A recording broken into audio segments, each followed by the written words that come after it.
pegó del tema aquí en esto. Diagnóstico del órgano que estamos viendo, las características que justifican el diagnóstico, y finalmente el diagnóstico anatomopatológico. Para todos es lo mismo. ¿Ya? Sí. Ya lo hemos visto. Ya las primeras prácticas que vimos hiperplasia, metaplasia, esteatosis, paracetosis, amiloidosis. Creo que hasta amiloidosis era, ¿no?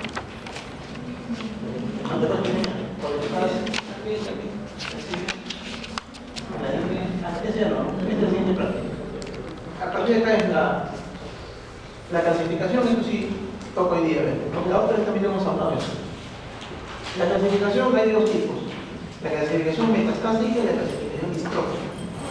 Entonces, la clasificación metastásica está asociada más a alteraciones metabólicas, a hipercalcemia, a neoplasias, a veces a neoplasias ocultas, como síndrome para neoplasia. Entonces, es una clasificación metastásica y va acompañado de calcio sérico elevado. La clasificación distrófica, en cambio, es más frecuente y lo vemos sobre todo en órganos que involucionan o que envejecen. Por ejemplo, es frecuente verlo en los úteros, en las arterias de miometrio de úteros postmenopáusicos, ¿no? Y vemos calcificación distrófica de la capa media, o sea, de la capa muscular, que le llamamos clasificación de Meckenberg. Mockenberg, perdón, de Mockenberg.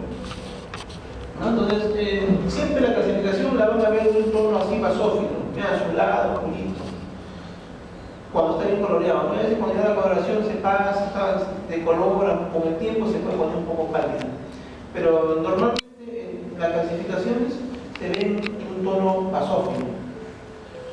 En este caso, ven ustedes que está la arteria, en la capa media, aparte de la clasificación, porque de frente no se clasifica el tejido.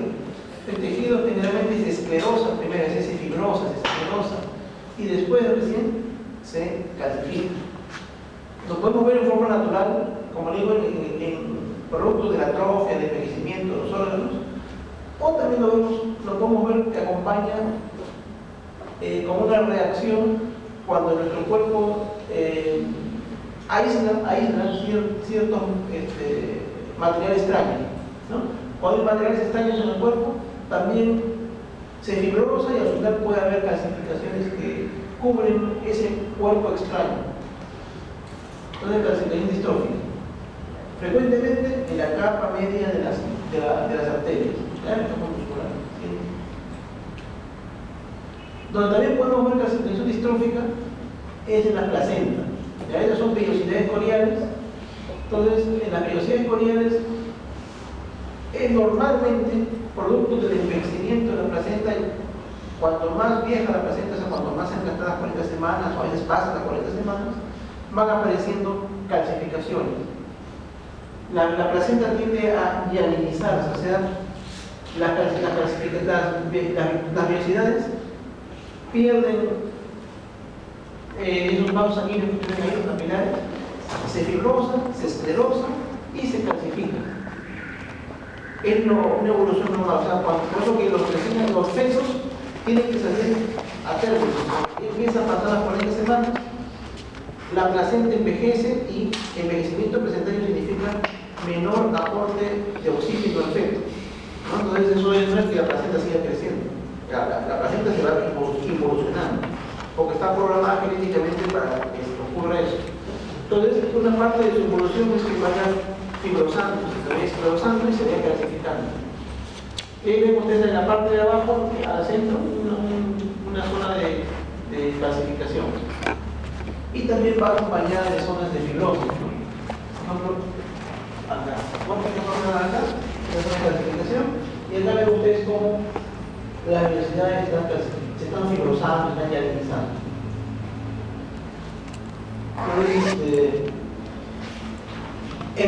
Cuando hay patología placentaria, también en placentas jóvenes de 20 semanas, de 28 semanas, también se pueden ver calcificaciones, pero eso ya es patológico. No es normal encontrar placentas de menos de 20 semanas con muchas calcificaciones. y generalmente eso acompaña a aborto, ¿no? O partos prematuros. ¿Siguiente? Igual, hay tumores que también pueden tener calcificaciones, ¿ya? Se ve mucho en la próstata, por los cuerpos de samoma que se calcifican, ¿no? Hay algunas neoplasias que pueden ir también acompañarse, y siempre lo van a ver así, de un tono oscuro, basófico. Ese es el tono como se ven las clasificaciones. ¿Ya? Siguiente. Bueno, clasificación metastásica, como les decía, básicamente se ven cuando vemos en los pulmones, lo que menos se ve con los pulmones, y más está asociado a calcio elevado en sangre, ¿no? Siguiente. Muy bien, ahora vamos a ver inflamatorias, ¿no? El capítulo de inflamación aguda. Entonces, la inflamación aguda, la célula clave ahí es el leucocito polimorfo nuclear, ¿ya? Leucocito polimorfo nuclear. Mientras que la inflamación crónica son los mononucleares. Entonces, para hablar de apendicitis aguda, debemos encontrar polimorfos nucleares, leucocito polimorfo nuclear. Y el diagnóstico tiene que ser, para que sea diagnóstico, tiene que ser encontrado ese leucocito polimorfo nuclear en la capa muscular. Si no lo encontramos en la capa muscular, no se llama apendicitis aguda. ¿Por qué? Porque en la capa, ustedes ven ahí la mucosa, en la mucosa es normal que encontremos células inflamatorias, linfocitos, neutrófilos, ¿ya? Es normal que se encuentren todo tipo de células inflamatorias, inclusive se ven folículos linfoides, como ustedes ven ahí. Es normal eso. Entonces, encontrar células inflamatorias en la capa mucosa no es diagnóstico de apendicitis aguda, ni la submucosa. Cuando encontramos recién las células inflamatorias, en este caso, para que sea apendicitis aguda, encontramos los neutrófilos en la capa muscular que se meten en las fibras musculares, recién ahí podemos decir que es diagnóstico de apendicitis aguda. A veces también podemos encontrar algunos polimorfos nucleares en la serosa, solamente en la serosa. Tampoco se llama serositis, eso se llama serositis aguda. Es un estadio inicial de la enfermedad, ¿no? ¿Por qué? Porque muchas veces las células inflamatorias migran de los vasos de la submucosa o de los vasos de la serosa hacia el músculo. Entonces puede haber una serositis aguda cuando está ubicado solamente en la serosa, pero no es diagnóstico de apendicitis. Apendicitis sí o sí tiene que haber células inflamatorias agudas, o sea, por neutrófilos polimorfos nucleares en la capa muscular. ¿Qué lo acompaña a esto? Generalmente hay una presencia de un incremento en los folículos linfoides o una hiperplasia en los folículos linfoides de la capa de la mucosa. ¿Ya? A la siguiente. Ven, acá vemos, esa es la capa muscular y la gran cantidad de células, todos esos puntitos que ustedes ven ahí son las células inflamatorias, ¿no? En este caso, neutrófilos polimorfos nucleares. ¿Qué característica debe tener? Número uno, esto, ¿no? Que presencia de células neutrófilos en la capa muscular. Eso es lo que tiene que haber. Otra característica que podemos colocar es mucosa con hiperplasia de los folículos linfoides, ¿no? ¿Qué otra característica podemos poner? Congestión vascular, ¿no? ¿Siguiente?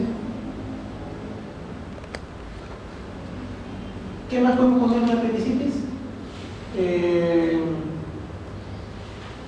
En algunos casos, no siempre, puede haber necrosis.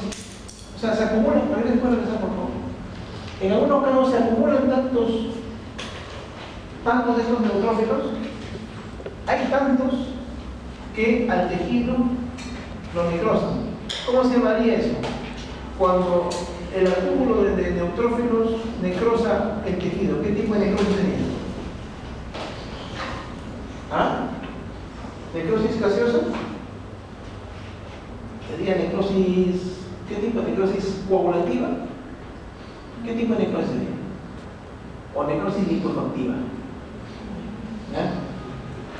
Cuando hay gran acumulación de neutrófilos en un tejido y lo necrosa. Esta respuesta inflamatoria, si bien es cierto, nos debe proteger, en realidad la protección va acompañada de un daño.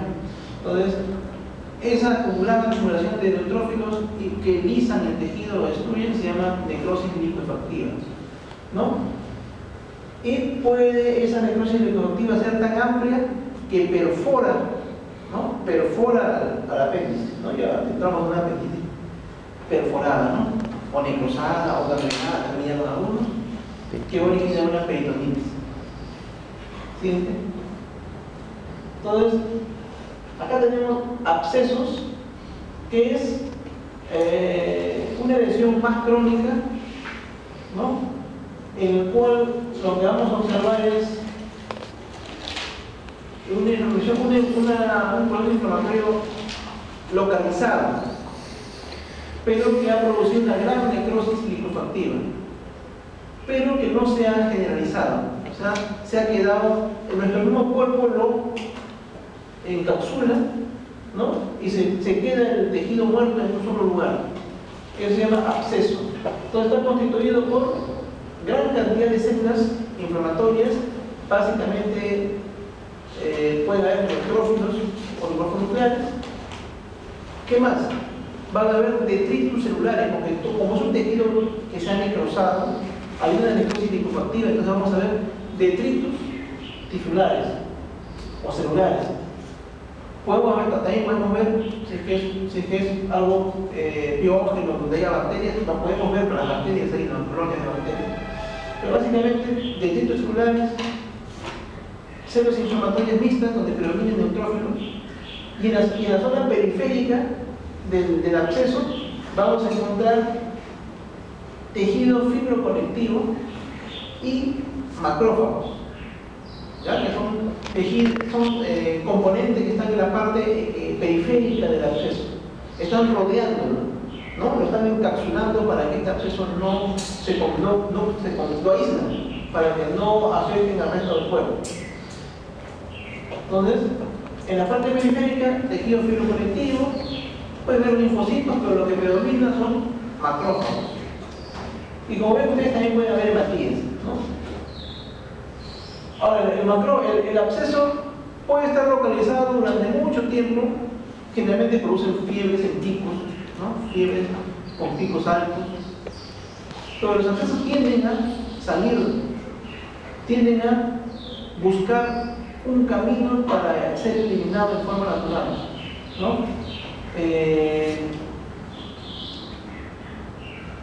Cuando logran salir de donde se encuentra el absceso a otra cavidad o de frente al exterior, lo hacen por un conducto que van formando poco a poco. Eso se llama fístula, ¿eh? Entonces los abscesos se pueden fistulizar. Entonces, eso es cuenta que hay abscesos que fistulizan, como puede haber superhepáticos que fistulizan a la piel o a la cavidad torácica, ¿no? A nivel rectal también pueden haber algunos que fistulizan a la zona perineal o a la zona glútea, inclusive algunos también pueden fistulizar a la vagina. Entonces tratan siempre de buscar un camino, una salida, ¿no? El cuerpo los aísla, pues llega un momento en que por algún lugar erosionan y van formando un conducto hasta que al final salen a otro tiempo. Es un absceso, ¿ya? Necrosis licuefactiva, detritos celulares, hematíes, neutrófilos, y en la zona periférica, histocitos o macrófagos y fibrosis. Siguiente. Igual acá en este caso este es un pulmón, ¿no? Ven ustedes ahí el contenido purulento que hay y está restringido, está limitado. Pero en este caso hay múltiples, ¿no? Hay múltiples abscesos, múltiples. Hay uno que es grande, pero en la parte de abajo usted ve varios huequitos amarillos, todos son abscesos, microabscesos. Siguiente. Bueno, entonces, pulmón también, para ver, como dice ahí, bronconeumonía. La bronconeumonía igual es una respuesta inflamatoria.